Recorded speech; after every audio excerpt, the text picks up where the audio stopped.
నమస్తే, welcome to editor analysis.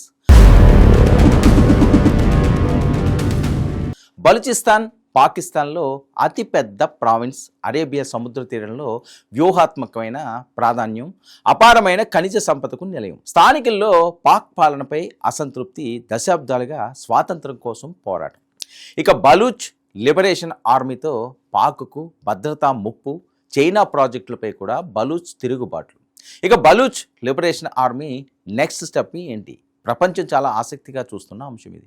ఖనిజ సంపద అధికంగా ఉన్న బలూచిస్తాన్ రాష్ట్రం పాకిస్తాన్ నుంచి స్వాతంత్రం కోరుతూ దశాబ్దాలుగా సాయుధ పోరాటం చేస్తుంది. ఇది పాక్కు భద్రతా ముప్పుగా పరిణమించింది. ఇంతకీ బలూచిస్తాన్ ఎందుకు పాక్ నుంచి విడిపోవాలనుకుంటుంది? దీని వెనుక ఏముంది?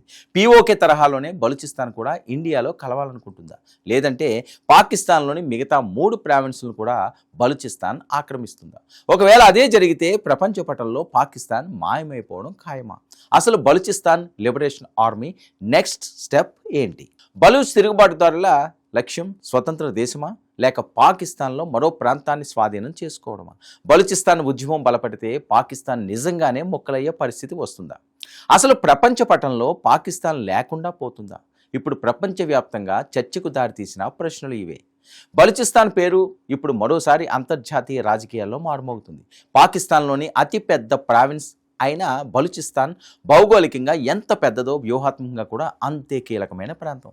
అరేబియా సముద్ర తీరానికి ఆనుకుని ఉండడం, ఇరాన్ అలాగే ఆఫ్ఘనిస్తాన్ సరిహద్దులకు దగ్గరగా ఉండడం, అపారమైన ఖనిజ వనరులు ఉండడం కూడా ఈ ప్రాంతానికి ప్రత్యేక ప్రాధాన్యం తీసుకొచ్చాయి. కానీ ఇంతటి ప్రాధాన్యం ఉన్న ప్రాంతంలో అభివృద్ధి ఎందుకు కనిపించడం లేదు? స్థానిక ప్రజల్లో పాకిస్తాన్పై అసంతృప్తి ఎందుకు పెరిగింది? ఇదే ఇప్పుడు అసలు ప్రశ్న. బలూచిస్తాన్ సమస్య కొత్తది కాదు. పాకిస్తాన్ ఏర్పడినప్పటి నుంచే ఈ ప్రాంతంలో విలీనంపై అసంతృప్తి వ్యక్తమైంది. బలూచ్ జాతీయవాదుల్లో ఒక వర్గం తమకు ప్రత్యేక రాజకీయ గుర్తింపు ఉండాలని కోరుకుంటూ వచ్చింది. కాలక్రమంలో ఈ అసంతృప్తి రాజకీయ ఉద్యమంగా కూడా మారింది. ఆ తర్వాత సాయుధ తిరుగుబాట్లకు దారితీసింది కూడా. పాకిస్తాన్ సైన్యం చేపట్టిన ఆపరేషన్లు, అరెస్టులు, అదృశ్యాల ఆరోపణలు, మానవ హక్కుల సమస్యలు పరిస్థితిని మరింత సంక్లిష్టం చేశాయి. బలూచ్ ఉద్యమానికి ప్రధాన కారణాల్లో ఒకటి వనరులపై హక్కు. బలూచిస్తాన్ సహజ వాయువు, బొగ్గు, రాగి, బంగారం వంటి ఖనిజ సంపత్తో పాటు ఇతర సహజ వనరులు ఉన్నాయి. కానీ ఈ వనరుల నుంచి వచ్చే ప్రయోజనం తమ ప్రాంత ప్రజలకు తగినంతగా అందడం లేదన్న భావన బలూచ్ జాతీయవాదుల్లో బలంగా ఉంది. ఇక్కడి వనరులు పాకిస్తాన్ ఇతర ప్రాంతాల అభివృద్ధికి ఉపయోగపడుతున్నాయని వారు చాలా కాలంగా ఆరోపిస్తున్నారు. ఇక్కడే పాక్లోని పంజాబ్ ప్రావిన్స్ అంశం కూడా తెరపైకి వస్తుంది.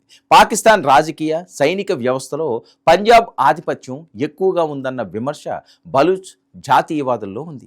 తమ ప్రాంతం పేదరికంతో, నిరుద్యోగంతో, మౌలిక వసతుల కొరతతో బాధపడుతుంటే దేశంలోని ఇతర ప్రాంతాలు అభివృద్ధి చెందుతున్నాయని వారు అంటున్నారు. అందుకే బలూచ్ ఉద్యమం కేవలం భూభాగం కోసం జరుగుతున్న పోరాటం కాకుండా వనరులపై హక్కు, రాజకీయ స్వయం ప్రతిపత్తి, స్థానికుల గౌరవం వంటి అంశాలతో ముడిపడి ఉంది.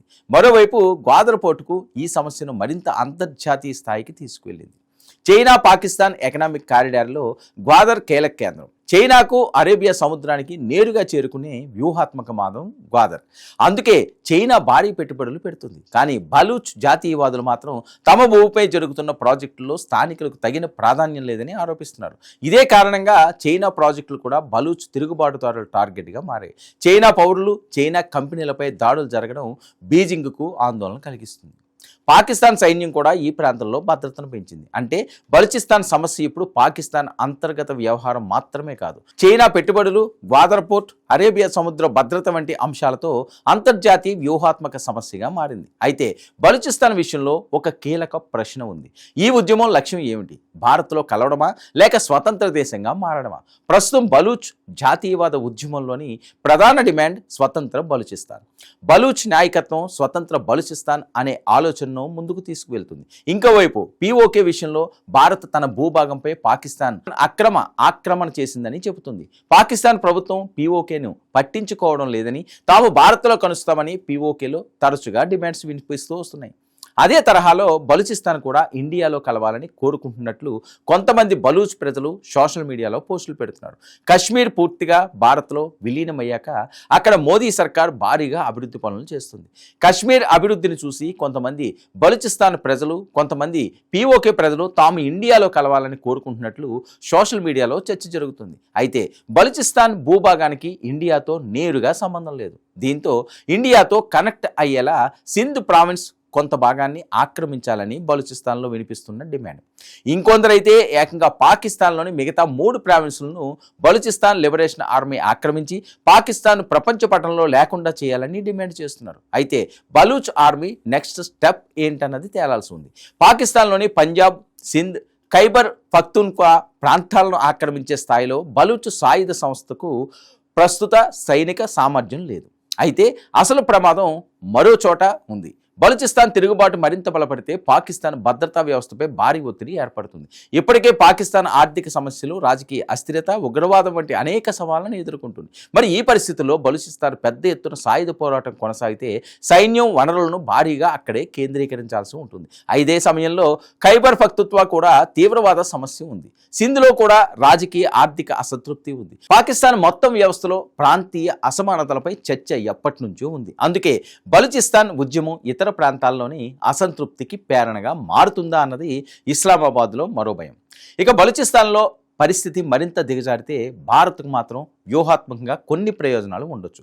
ముఖ్యంగా పాకిస్తాన్ తన సైనిక, ఆర్థిక వనరులను అంతర్గత భద్రతకే ఎక్కువగా కేటాయించాల్సి రావచ్చు. చైనా పాకిస్తాన్ ఆర్థిక కారిడార్పై కూడా ప్రభావం చూపొచ్చు. గ్వాదర్ పోర్ట్ ప్రాజెక్టులకు భద్రతా ముప్పు పెరగొచ్చు. అదే బలూచిస్తాన్ సమస్యను చైనా చాలా సీరియస్గా తీసుకోవడానికి ప్రధాన కారణం.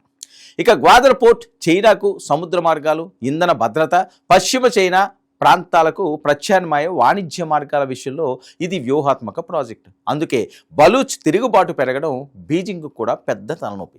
ఇక బలూచిస్తాన్ లిబరేషన్ ఆర్మీ తదుపరి అడుగు ఏంటి అన్నది ఇప్పుడు అసలు ప్రశ్న. స్వాతంత్ర ప్రకటనను అంతర్జాతీయంగా ప్రచారంగా మార్చడమా, మరిన్ని ప్రాంతాల్లో తమ ప్రభావాన్ని పెంచడమా, పాకిస్తాన్ సైనిక స్థావరాలపై దాడులను పెంచడమా, చైనా ప్రాజెక్టులపై ఒత్తిడి పెంచడమా, మరి అంతర్జాతీయ గుర్తింపు కోసం దౌత్యపరమైన ప్రయత్నాలు చేయడమా, ఇవన్నీ వారి వ్యూహంలో భాగమయ్యే అవకాశం ఉంది. చూడాలి బలూచ్ ఆర్మీ నెక్స్ట్ స్టెప్ ఏంటి అన్నది. ఏదైనప్పటికీ కూడా అటు పీఓకే, ఇటు బలూచ్ రెండు భారత్కి జై కొట్టడం, జై హింద్ అనడం మాత్రం పాకిస్తాన్ ఒనులో వణుకు పుట్టిస్తుంది. ఇది ఈనాటి editor analysis. Stay tuned to 99 news.